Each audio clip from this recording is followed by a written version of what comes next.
Is your magic meter running low? Well, we've got a cure for you. Welcome to Disney Coast to Coast.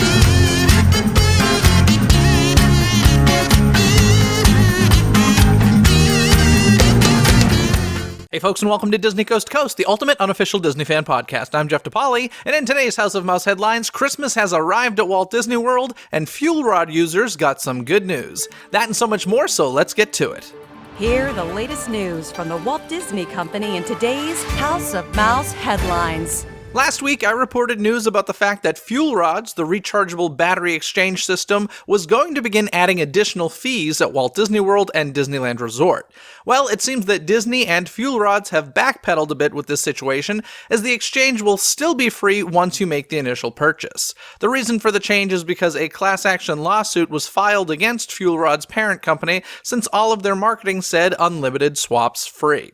My guess is that by the time all is said and done, that anybody who's already part of the program will be grandfathered into the unlimited swaps free, while anybody new to the program will begin having to pay the additional fees. But that's just my guess. Speaking of Disney backpedaling, a few weeks back there was the news that name changes came to the food options at Star Wars Galaxy's Edge in order to make it more clear what you were actually ordering. The downside was that the Batuu food lost a lot of its unique theming with the basic names. They seem to have come to a happy medium, as the food names at Docking Bay 7 as well as Ronto Roasters have a hybrid name of the actual food you'll be ordering along with a spin from another galaxy. For example, smoked Kadu pork ribs is one option. Clearly you're ordering pork ribs, and the other galaxy term Kadu, referring to two-legged wingless avians native to Naboo, keeps in the theming of Star Wars Galaxy's Edge. Two highly anticipated events are once again returning to the Disneyland Resort in early 2020. Lunar New Year and Disney California Adventure Food and Wine Festival. At Lunar New Year, welcome another year of good fortune with 24 days of Lunar New Year celebrations at Disney California Adventure Park, January 17th to February 9th. This year, they're celebrating the Year of the Mouse with multicultural performances, fun-filled activities, beautiful decor, delicious cuisine, and specialty merchandise. Lunar New Year is a joyous celebration for all ages to commemorate traditions of Chinese, Korean, and Vietnamese cultures, along with favorite Disney characters. One of the highlights is Mulan's New Year Procession, a bright and bold performance hosted by Mulan and her faithful dragon Mushu. Taste your way through California-inspired bites, wine, and beer at Disney California Adventure Food and Wine Festival, February 28th to April 21st.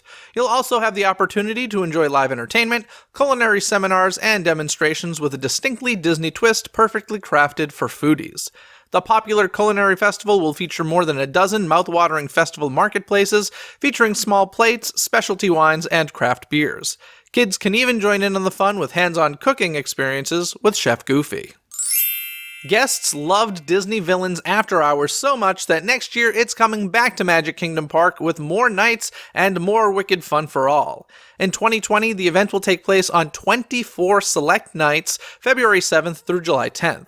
Disney Villains After Hours is bringing back the villain-themed elements guests loved. Villains Unite the Night stage show, spot Maleficent the Dragon, discover surprising, villain-inspired additions to Pirates of the Caribbean and Space Mountain, eat and drink wickedly good food and beverages, and exclusive merch. As a reminder, this event does not include character greetings with the villains. Tickets are currently on sale. Let's head over to Epcot, where Mickey Mouse will soon be getting a new meet-and-greet location. Mickey will soon be making appearances at the Imagination Pavilion as part of the Disney and Pixar Short Film Festival. Just inside the entrance, you'll discover Mickey greeting his fans and celebrating his on-screen stardom. Mickey's imagination has led to a career in the movies for 90 years and counting, featuring roles in dozens of short films such as Get a Horse, which you can enjoy as part of the festival. Look for Mickey to arrive at the Disney and Pixar Short Film Festival in early 2020. And if you haven't seen it, be sure to step inside the theater and check out Get a Horse. Sadly, Halloween is over, but that does mean that the Christmas and end-of-year holidays have begun at Walt Disney World. Some smaller changes that have begun is the holiday section has been added to Mickey's Royal Friendship Fair at Magic Kingdom, and the Main Street USA Trolley Show has a little holiday spin on it. Also at Magic Kingdom Park, you can now enjoy the Jungle Cruise holiday layover, Jingle Cruise. Hop on over to the Contemporary Resort to check out their Gingerbread House display, where you can even purchase Gingerbread House shingles and more to taste for yourself. Holiday festivities at the other Walt Disney World parks will be rolling out a bit later this month. The biggest Christmas return thus far is arguably a Frozen Holiday Wish castle lighting. And if you're listening to this episode on the day of its release, you can watch a live stream of the castle lighting tonight, Sunday, November 3rd, at DisneyParksBlog.com. This nightly show, which guests can enjoy at Magic Kingdom Park, stars the royal sisters Anna and Elsa and their friends Olaf and Kristoff. In this must-see spectacle, Queen Elsa uses her magical powers to present a gift to everyone in the kingdom by transforming Cinderella Castle into a shimmering ice palace for the holidays. The live stream will start at 6:10 p.m. Eastern Time. If you do happen to miss the live stream, they tend to make replays available over at the Disney Parks blog.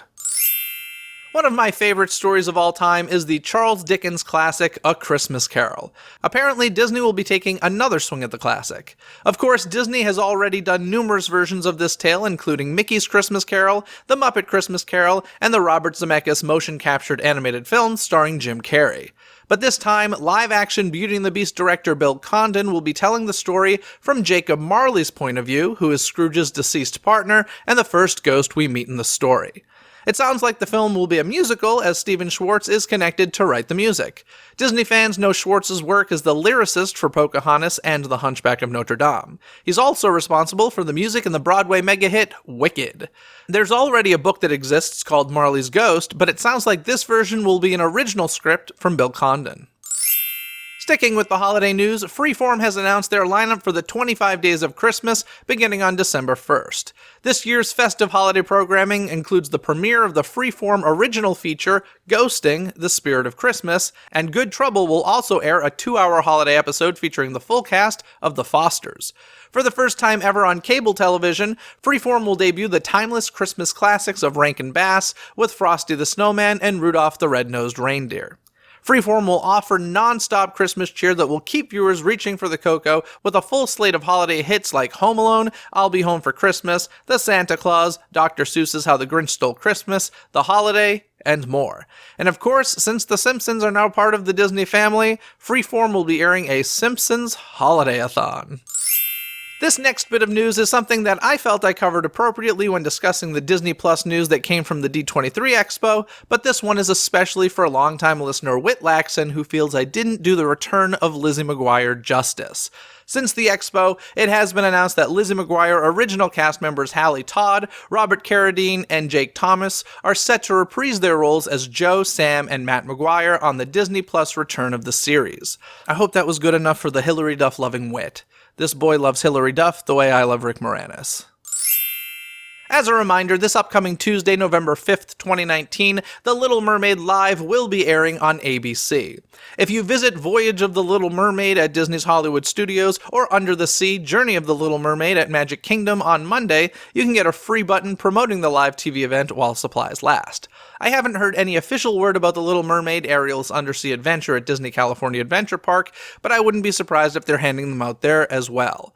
I also wanted to let you know that next Wednesday's episode of Disney Coast to Coast will be all about The Little Mermaid Live, so be sure to watch the live TV event if you don't want any spoilers and or want to be familiar with what we'll be talking about. I have no idea how I'm going to feel about this TV special, but I look forward to sharing my thoughts with you about this hybrid featuring my favorite Disney animated movie and my love of live entertainment. Now let's get to this week's Twitter poll where I asked you folks in honor of Halloween of the following choices: which is the scariest Disney Parks attraction?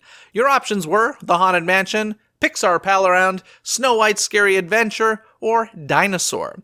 Tied in last place was Snow White's Scary Adventure and Pixar Pal-Around. I gotta tell you, Pixar Pal-Around on the swinging gondolas there, that's the most terrifying ride in my opinion, but you guys disagree. Next up was The Haunted Mansion with 29% of the votes, and Dinosaur wins with 33% of the votes. That is shocking to me. I just find that ride to be fun. In any case, do you folks agree with the results of this Twitter poll? Make your voice heard by following Disney CTC on Twitter and taking part in the Twitter poll every week. That's DIZNEY CTC on Twitter. And don't forget that the 2020 Disney Coast to Coast calendar is now available for purchase over at DisneyCoastToCoast.com. You can choose between a wall calendar to hang and display, or a desk calendar which comes in a case for easy display on your desktop. Either way, you'll be getting a bit of Disney magic to enjoy throughout the entire year. In addition, celebrate the openings of the Disney theme parks as each one's anniversary is notated on the calendar.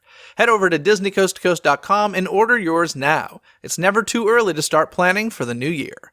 This episode of Disney Coast to Coast was produced by Philip Elke, who has supported the show through Patreon. If you'd like to become a DCTC producer or gain other rewards, including early access to episodes, live stream Q&As, and more, information can be found at patreon.com/DisneyCTC. That's patreon.com/DIZNEYCTC. Other than that, folks, have a magical day. Bye! Thanks for listening to Disney Coast to Coast. Have a magical day. Disney Coast to Coast is produced and hosted by Jeff DePauli. Learn more about the podcast and become a supporter at DisneyCoastToCoast.com.